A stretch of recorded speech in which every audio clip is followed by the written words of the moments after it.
जो लोग दरबार के भक्त हैं बाबा के और पदयात्रा कर रहे हैं, उनसे कहना है कि रात्रि में, इस सीजन में रात्रि में पदयात्रा न करें, दिन में करें, रोशनी में, दिन की रोशनी में, क्योंकि कोहरा पड़ रहा है जगह जगह पे, पानी गिरता है। तो प्रातः जल्दी से और शाम होने के पहले तक यात्रा करें। और कहीं पर जो ईश्वर का भक्त होगा, भोलेनाथ का कोई भक्त होगा, वो आपको जरूर रास्ते में ठिकाना भी देगा। और आप जानते ही हैं कि आपको कोई न कोई रास्ते में मिलता ही है, रोकता ही है, आपकी यात्रा को सुगम बनाता है। तो सभी पदयात्री इसका विशेष ध्यान रखें।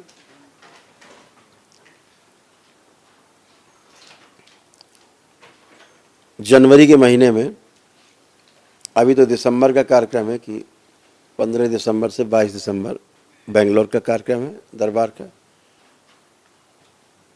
इसके पश्चात इसी दिसंबर में ही विदेशी भक्त हैं दरबार के, वो सभी बाबा के भक्त हैं, उनमें शिष्य भी बाबा के कुछ हैं, वो सब आ रहे हैं, वो सब रहेंगे। कुछ लोग यहाँ रह करके और दीक्षा ग्रहण करके उसके बाद दीक्षा के लिए आ रहे हैं यूरोप से। तो उनके साथ हम लोग कुछ कार्यक्रम चलाएंगे। दूसरा, जब जनवरी आएगी तो जनवरी में 25, 26, 27 जनवरी को काशी में एक महासम्मेलन है अपना, सभी भक्तों का, पूर्णिमा पड़ रही है उसमें। तो 25, 26 और 27 जनवरी, 25 जनवरी, 26 जनवरी, 27 जनवरी वहाँ पर सम्मेलन है।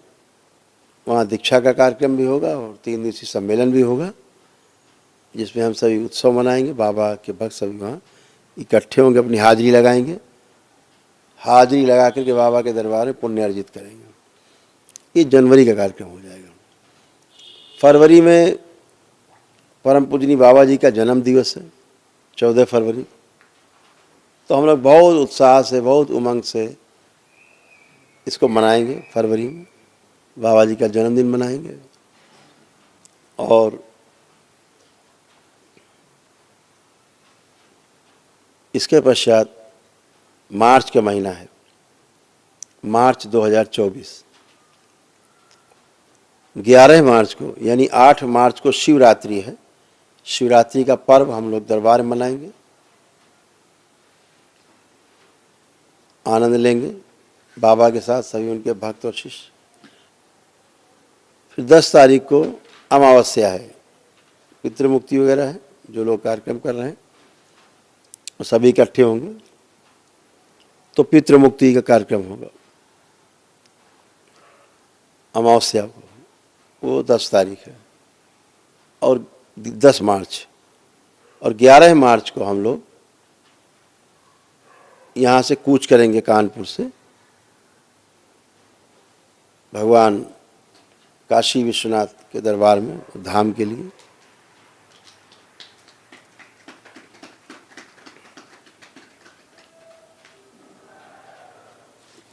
ये सब दिखाते हैं यूट्यूब पे, चल रहा पीछे बाहर चल रहा। तो पढ़ना भी चाहिए, जाना चाहिए। तो हम सभी लोग भगवान विश्वेश्वर नाथ के धाम काशी विश्वनाथ, सृष्टि का केंद्र काशी, मुक्ति का केंद्र काशी के लिए प्रस्थान करेंगे 11 मार्च को कानपुर से। मैं स्वयं इस यात्रा में आपके साथ रहूंगा, आपके साथ चलूंगा। और यह यात्रा कुल 13 दिनों की यात्रा होगी। 13 दिन में हम लोग कानपुर से भगवान विश्वनाथ के दरबार में पहुंचेंगे।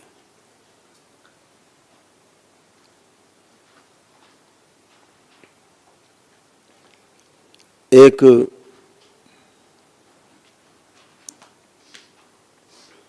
यात्रा के दौरान एक विशालकाय नंदी भी हमारे साथ होंगे।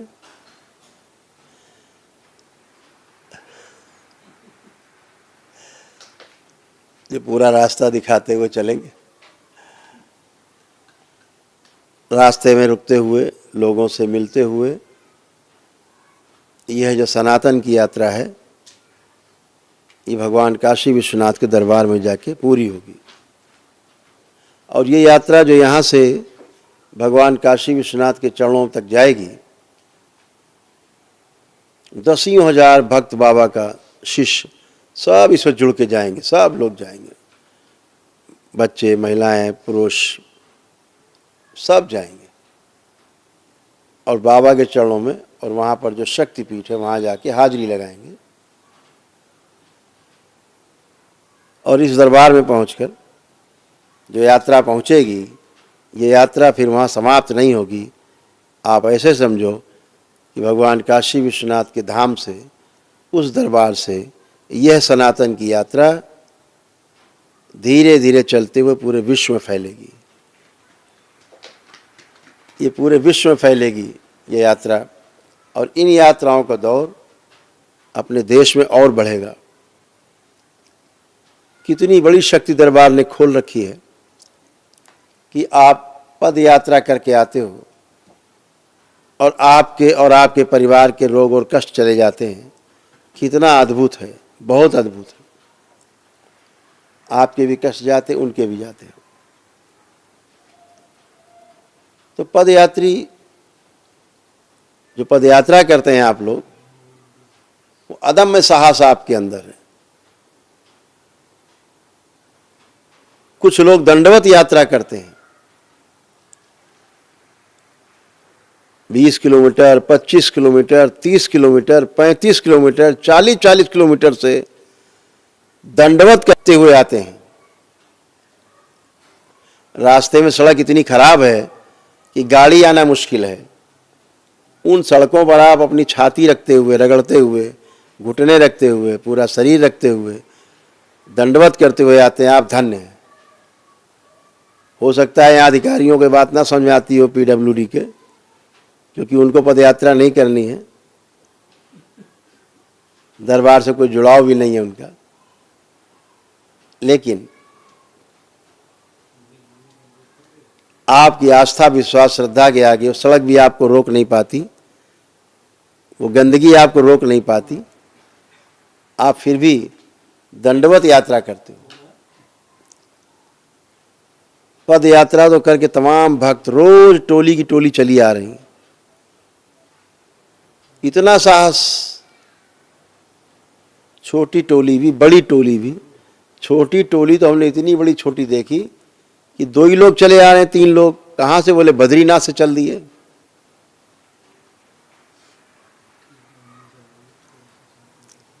अब बद्रीनाथ धाम से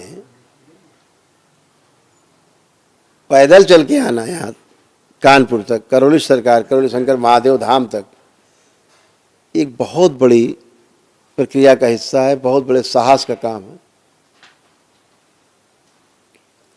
इसीलिए दरबार ने तमाम आपको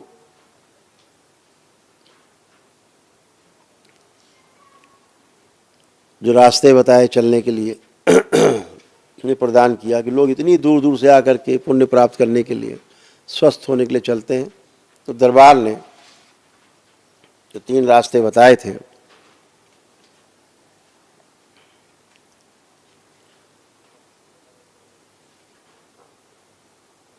पहला कि भगवान काशी विश्वनाथ धाम से जो पदयात्रा करके आते हैं लोग, वो 1 जनवरी से सक्रिय रहेगा। अभी तो जहाँ जहाँ से आ रहे हैं कोई बात नहीं, लेकिन 1 जनवरी से बाकी और अपनी जगह और कहीं से यात्रा करें, अलग बात है। लेकिन आपकी सुविधा के लिए दरबार ने बना दिया कि यदि आप भगवान काशी विश्वनाथ धाम से, काशी से पदयात्रा शुरू करते हैं दरबार तक, या श्री वृंदावन धाम से आप पदयात्रा शुरू करते हैं, वहाँ के बिहारी जी का दर्शन करके और जो वहाँ पर गोपीश्वर महादेव हैं भोलेनाथ, वहाँ जल अर्पित करके और वहाँ से जल लेकर के करौली शंकर महादेव धाम की ओर चलते हैं। तो आप तमाम पितरों की मुक्ति भी होती है स्वतः ही यहाँ पहुँच के, स्वतः ही होती है, और तमाम उनसे जुड़े हुए रहते, कष्ट जो आप में बने रहते वो सब चले जाते हैं, आते ही आपके चले जाते हैं। अद्भुत है। और भगवान रामलला के दर्शन करके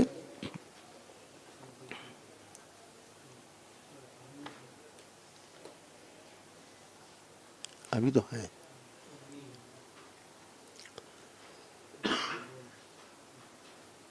तीसरा, अयोध्या जी से पदयात्रा करके आप आते हैं तो भी आपको 9 हवन के पुण्य प्राप्त होते हैं। इसी कड़ी में 1 जनवरी से और जोड़ सकते हैं कि जो प्रयागराज से पदयात्रा शुरू करेंगे करौली शंकर धाम के लिए, उनको भी 9 हवन का पुण्य और 1 दिवसीय और 1 आरोग्य हवन का पुण्य प्राप्त होता है। उनके भी तमाम पितरों की मुक्ति होती है और कष्ट जाते हैं। ये प्रयागराज को भी और आज जोड़ दिया गया है। ये यात्रा भी आप कर सकते हैं। और दंडवत यात्रा जो लोग कर रहे हैं उनके लिए आज से ही बना देते हैं कि कानपुर से दंडवत यात्रा जो लोग करते हैं उनके लिए यहाँ परमठ पर एक स्थान है कानपुर में, कचहरी के पास, परमठ बोलते हैं उसको, बाबा आनंदेश्वर हैं। वहाँ से करौली शंकर धाम की यात्रा, सिद्धनाथ धाम है, सिद्धनाथेश्वर बाबा हैं, सिद्धनाथ धाम जाजमऊ, वहाँ से दोनों की दूरी लगभग करौली शंकर महादेव धाम तक आने के लिए लगभग बराबर। तो यहाँ से कर सकते हैं। कानपुर में एक मंदिर है, जेके टेम्पल के नाम से जाना जाता है, जेके मंदिर के नाम से जाना जाता है, जहाँ पर श्री राधा कृष्ण जी का जो विग्रह है बांके बिहारी का वहाँ पर है। वहाँ से भी आप दंडवत यात्रा कर सकते हैं। कमला टावर में द्वारकाधीश मंदिर है, वहाँ से आप पदयात्रा दंडवत यात्रा कर सकते हैं। और पनकी में हनुमान मंदिर है, वहाँ से भी आप दंडवत यात्रा कर सकते हैं। ये दंडवत यात्रा आप करके आते हैं तो आपको दरबार से 1 दिवसीय अनुष्ठान के पुण्य प्राप्त होते हैं, पितृ मुक्ति होती है, तमाम रोग कष्ट अपने आप ही जाते हैं आपके। ये दरबार की शक्ति है जो आप सबके साथ होता है। और आप, मैं नहीं कहता है, सब आप स्वयं ही बताते हैं कि हम कष्टों से मुक्त हुए। ध्यान से अपने में रखेंगे, आप कर पाएंगे। तो जो ये दंडवत यात्रा करके आते हैं इनको 1 दिवसीय अनुष्ठान के पुण्य प्राप्त होते हैं।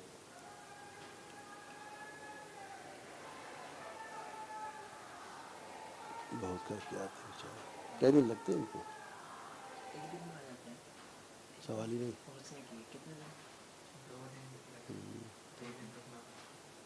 बहुत कष्टकारी है।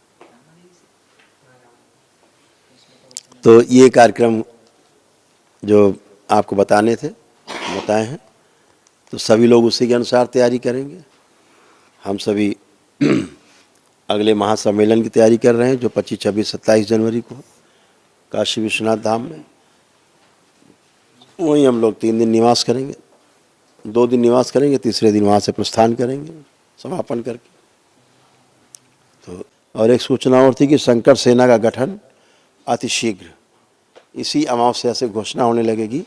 इसी अमावस्या में आपको उत्तर प्रदेश के अध्यक्ष की घोषणा होगी, प्रदेश अध्यक्ष की, और कई प्रदेशों के अध्यक्षों की घोषणा होगी शंकर सेना के, जो से गठन करेंगे कई प्रदेशों में, अलग अलग अपने अपने प्रदेशों में। प्रदेश अध्यक्षों की घोषणा होगी ताकि अपने अपने प्रदेशों में लोग शंकर सेना के गठन पर कर पाएँ और सामाजिक कार्यों में बढ़ चढ़ करके अपना योगदान दे पाएँ। जो सरकारी कार्यक्रम उनके साथ भी योगदान करके अपना कार्यक्रम बनाएंगे आगे, और दरबार के साथ जो दरबार के साथ अपने दरबार के कार्यक्रम होंगे उनके साथ भी तालमेल करके आगे कदम बढ़ाएंगे। तो आप सभी लोगों को ये शंकर सेना का एक ये लोगो है, आप देख सकते हैं, ये रहेगा। ये शंकर सेना का लोगो रहेगा जो हर झंडे पे रहेगा।